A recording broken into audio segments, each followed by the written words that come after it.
Here we have Luca and Drew prepared for the second of the AMS repair EVAs following a very successful EVA number 1.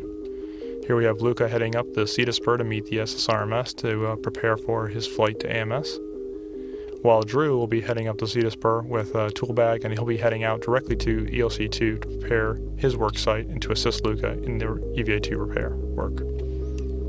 Luca has to pitch down the whiff extender here.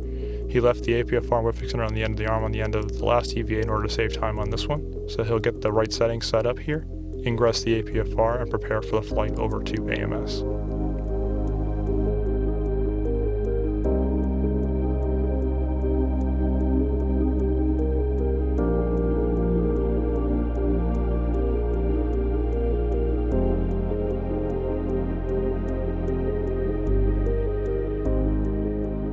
Once ingressed into the first strand on the end of the Canadarm2, it'll be another big maneuver over top of station with great views as Luca heads to the zenith side of AMS this time to work on some MLI covering some power cables.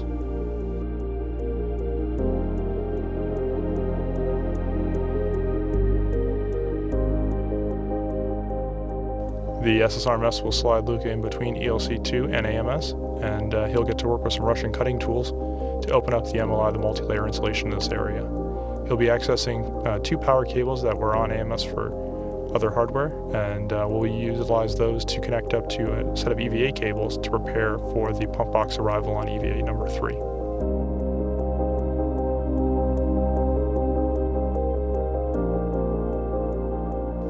Once those cables are temp stowed, he'll open up yet more MLI in that area to prepare for the mechanical attached device, or MAD, install on the beam. This MAD will be utilized on EVA-3 for the mechanical attachment of the pump box. So following this task, the power, data, and mechanical components will all be ready for that pump box to come right out on the beginning of EVA-3. Completing that work, the SSRMS will maneuver Luca from the zenith side back a little bit later in between ELC-2 and AMS to the same work site he was at during EVA-1. From here, he will use a large set of rough cutters to cut a fill line that will vent out the remaining CO2 in the coolant system, allowing for the fine detailed cuts that will be utilized to connect up the system on EVA-3. At the vertical support beam worksite, he'll have 6 tubes that he'll have to cut. Those 6 tubes will be 6 of 8 tubes that will be connected to the new pump system on the subsequent EVA. Those tubes, as they're cut, will be capped and identified with tube numbers. From there, the SSRMS will maneuver Luca below AMS for the final 2 cuts. He'll open up the MLI at that worksite, install a tube support bracket, which will protect the other sensitive AMS hardware in this area while he's working here, and finish up with the 2 remaining cuts that will also be capped.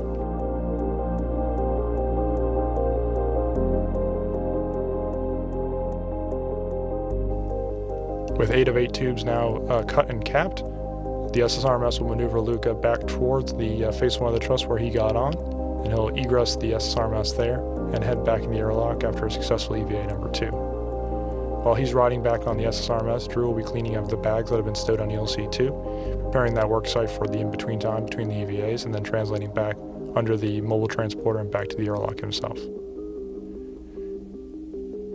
This will set up the AMS and the station to bring out the new pump system at the beginning of EVA-3 and have it installed, ready for fluid, power, and data connections.